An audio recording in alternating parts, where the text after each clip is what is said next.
Hey y'all, I got an anime channel called Mystic Sage, where I do anime top 10s, speculations, and more. You can also follow me on Twitter, Instagram, and Twitch to keep up to date with me, the channel, and even for some entertainment. Links will be in the description below. Thanks guys, enjoy the video.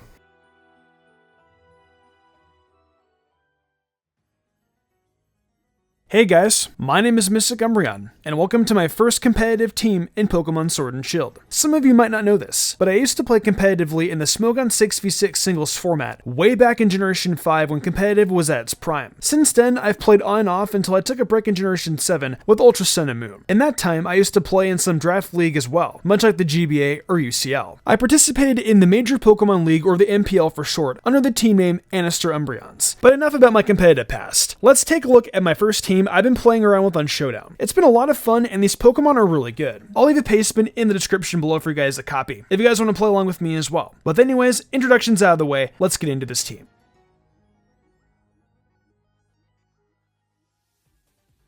When I began building this team, I knew I wanted to focus on the pseudo-legendary of the generation. Dragapult is such a great and busted Pokemon. When I first saw this thing, I couldn't wait to try it out. I did a lot of testing and ultimately decided on a choice specs variant with Dracometer and Shadow Ball for stab. There aren't many Pokemon that switch into the combination of Dragon and Ghost, but just in case those pesky, bulky water types might have a chance to, I decided to give Dragapult Thunderbolt for them. And Fire Blast for a bit of coverage with Pokemon like Excadrill, Ferrothorn, and Corviknight, which I saw a lot of when testing this team. I decided to give Dragapult a Timid Nature to further capitalize on its base 142 speed, and I invested 252 EVs into both speed and special attack to maximize the damage output enhanced by the choice specs. Dragapult absolutely proves itself as a star of the team with its non-steroid stats, and if you want to give this monster a try, I can't recommend it enough. And if the special version doesn't quite fit your team, there is a Life Orb variant with Dragon Darts and Phantom Force for you all to try as well, that capitalizes on Dragapult's higher attack stat. I absolutely loved every moment playing with Dragapult. It's been an incredible time, and I think you guys will enjoy it as well.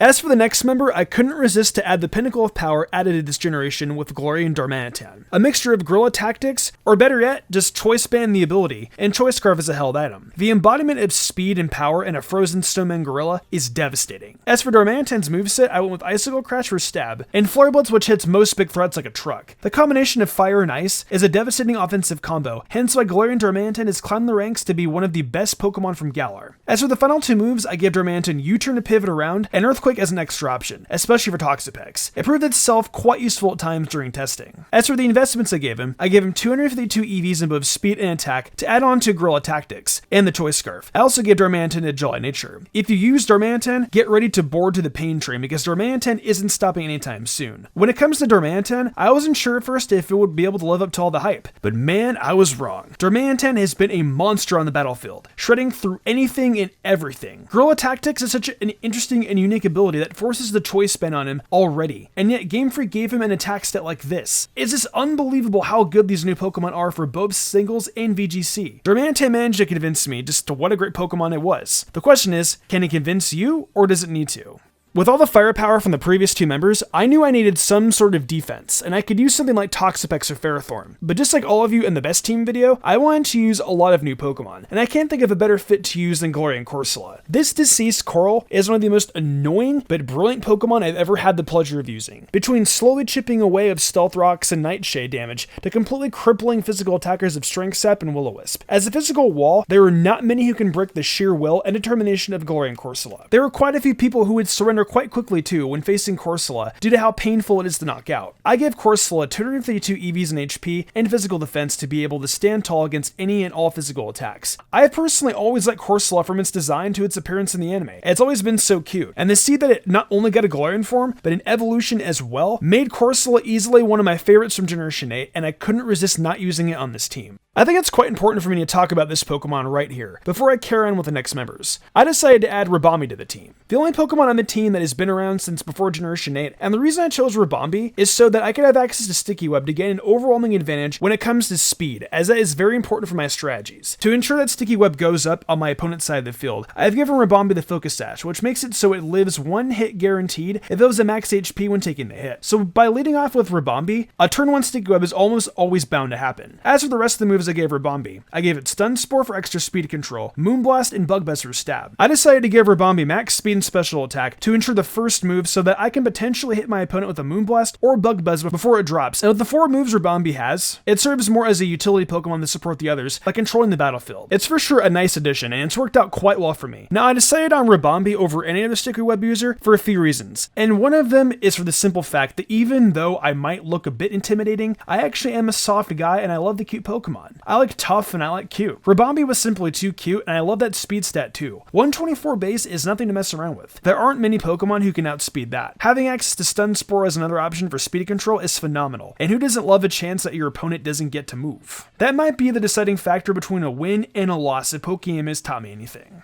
You all know him and love him. He has been the star of the Pokemon community for a while. He can one-shot Toxapex and Rain and break any wall to their knees. Say it with me, everyone. Thank you, Mr. Fish. It's none other than Dracovish. He is chomping and munching away with the strongest of jaws, ready to devour the competitive meta. And thanks to Ribombee controlling the speed of Sticky Webs, Dracovish can be released. With the Choice Band equipped and the Strong Jaw on ready, a Vicious Rend from this guy will hurt oh so much. As some of you know, Vicious Rend is a base 85 physical biting base attack, which doubles in power if the user moves first. That is why speed control is so important here. I gave Dracovish the Adamant Nature and 252 attack and speed EVs, to make sure Vicious Rend would hurt as much as possible. As for the other moves I gave Dracovish, I gave it Crunch and Psychic Fangs to assist its Strong Jaw ability, as well as Outrage for a strong Dragon Stab. But be careful, after a few turns, you will be confused, and you're locked in and can't switch until that confusion appears. Dracovish and his other fossil friends might hate themselves, but they're doing amazingly for me and for us, which I appreciate. And it's been so much fun using this ridiculous monster against people. It just tears through all, and it makes no sense. Dracovish will not only destroy your team, but you as well. So if you don't want Mr. Fish to shred you, I want you all to say, thank you, Mr. Fish, down in the comments below.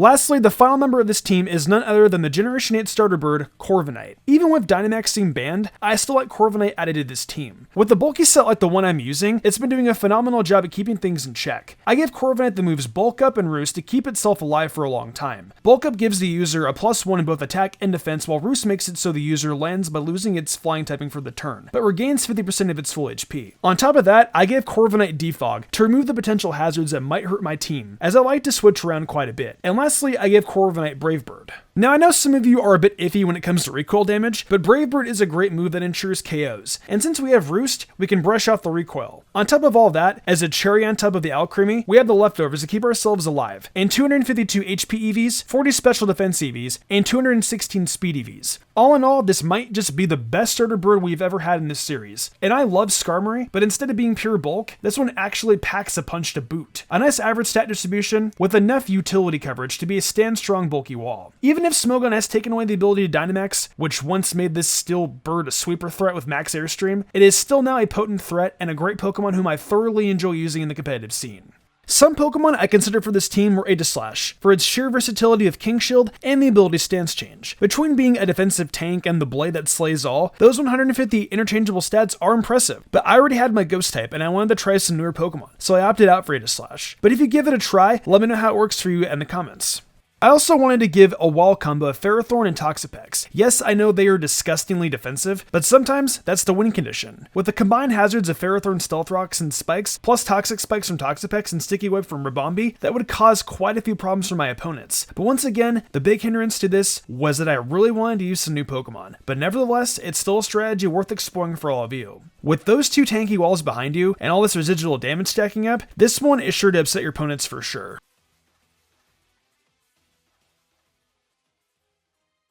Well, that about wraps this up for my first competitive team. The Gen 8 meta has only just begun, and I'm excited to see what new strategies will come to the top. That is part of the fun for me with this franchise. The constant development of what is optimal, and the best in the post-game after the story is completed. The true challenge, which is fighting against all of you out there online. So what do you think of the team? Would you make any changes? What did your team look like? Let me know in the comment section below. And don't forget, thank you, Mr. Fish. I'm curious though, do you guys want more competitive battling stuff like this? Like actual competitive stuff, not like the best team for typing stuff. I've always loved the competitive aspect of Pokemon, but I've always been super scared of the drawbacks when creating content the way I do. Is competitive battling something you guys would like to see on the channel? I can't promise Poke-Aim kind of battling skills, but I could showcase some teams I build and you guys could try them and let me know how they work for you. I could also even run them in Showdown if this is something you guys will be interested in seeing as well. Just let me know down below and I'll get planning. If you enjoyed the video, why not leave a like and subscribe to my channel with notifications notifications on, that way you never miss an upload. If you want to support me further, consider following my Twitch, where I stream a lot of Pokemon content and all kinds of other Nintendo content like Zelda, Fire Emblem, and much more. Also, I've been reviewing every episode of My Hero Academia Season 4 over on Mystic Sage, so head over there if you're into that too. I would love that a lot. Want to support me further